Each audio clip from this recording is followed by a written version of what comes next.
Question number 25 பாருங்க. The possible value of tan of 1 by 4 sin inverse of root 63 by 8 இது questions. இந்த sum solve பண்ண சில standard method இருக்குது, அதை யூஸ் பண்ணிக்கங்க எப்பயுமே இந்த மாதிரி டைப் ஆஃப் ப்ராப்ளத்துக்குலாம். எப்படின்னா என்ன சார்னா 1 மைனஸ் காஸ் 2 தீட்டா.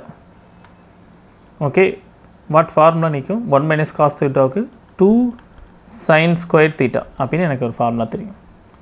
அப்போ அதே மாதிரி 1 ப்ளஸ் காஸ் 2 தீட்டாவுக்கு என்ன ஃபார்முலா நிற்கும்? 2 காஸ் ஸ்கொயர் தீட்டா அப்படின்னு எனக்கு தெரியும். இப்போ 2 கேன்சல் பண்ணிடலாமா? இப்போ கேன்சல் பண்ணால் சைன் ஸ்கொயர் தீட்டா பை அப்போ what reaction 1 minus cos 2 theta divided by 1 plus cos 2 theta. Okay, what formula நிற்கும்? டேன் ஸ்கொயர் தீட்டான்னு வந்து நிற்குமா? அப்போ டேன் தீட்டா அப்படின்னு நான் எடுத்துனாக்கும் what reaction root of 1 minus cos 2 theta divided by 1 plus cos 2 theta அப்படி வந்து நிற்குமா ஃபார்முலா tan theta. ஓகே, இந்த ஃபார்முலா இஸ் வெரி இம்பார்ட்டன்ட். அப்போ tan theta by 2 இருந்துச்சுன்னா என்ன ஃபார்முலா யூஸ் பண்ணலாம்?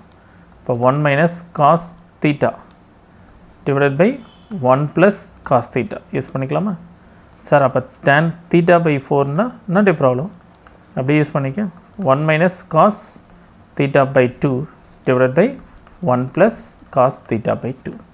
இந்த ஃபார்முலா ஃபிக்ஸ் பண்ணிக்கிட்டேன்னா மைண்டில். ஓகே, இந்த மாதிரி டைப் ஆஃப் ப்ராப்ளம் பை 2ஆக இருந்தாலும் சரி, 4ஆக இருந்தாலும் சரி, 8ஆக இருந்தாலும் சரி, இந்த ஃபார்முலா அப்படியே எக்ஸ்டெண்ட் பண்ணிட்டு நீ வாடி கேஷுவலாக சால்வ் பண்ணணும். இப்போ போலாமா சம்முக்கு? சம் என்ன வேல்யூ கொடுத்தாலும் சரி, இங்கே என்ன வேல்யூ இருந்தாலும் ஃபஸ்ட்டு அதை தீட்டான்னு சூஸ் பண்ணிக்க. அப்போ லெட் தீட்டாஸ் ஈக்குவல் டு என்னவா சூஸ் பண்ணிக்கிறேன்? Sine inverse of root 63 divided by 8ன்னு எடுத்துக்கிறேன்.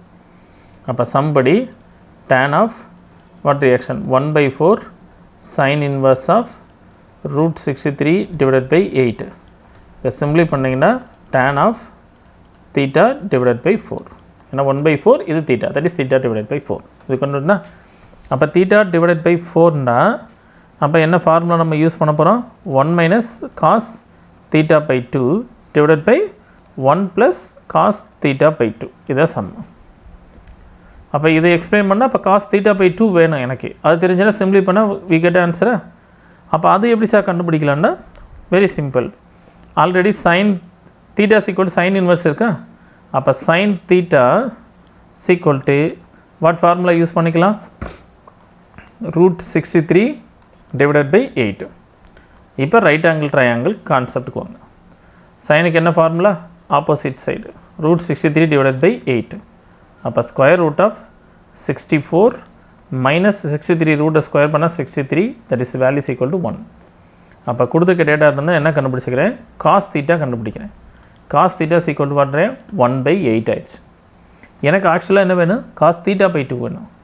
அப்போ காஸ் தீட்டா பை 2க்கு கண்டுபிடிக்க நம்மளுக்கு தெரிஞ்ச ஃபார்முலா தான் 1 plus cos theta equal to what formula? 2 cos square theta by 2. கிளியர்னா? அப்போ 1 ப்ளஸ் காஸ் தீட்டாவோட value 1 by 8 equal to 2 cos square theta by 2. இதை சிம்பிளி பண்ணால் 9 by 8 equal to cos square theta by 2. இதை சிம்பிளி பண்ணால் 9 by 16 cos square theta by 2. That is meaning for cos theta by 2 equal to 3 by 4. கண்டுபிடிச்சோமா cos theta by 4? இப்போ இங்கே substitute பண்ணிக்கோங்க. இப்போ square root of 1 minus 3 by 4 divided by 1 plus 3 by 4. இப்போ numerator simply பண்ணால் 1 by 4 by 7 divided by 4. 4 cancel ஆயிரும். இப்போ simply பண்ணால் square root of 1 by 7, that is equal to 1 by root 7. Okay, option D. Clear my children? Thank you.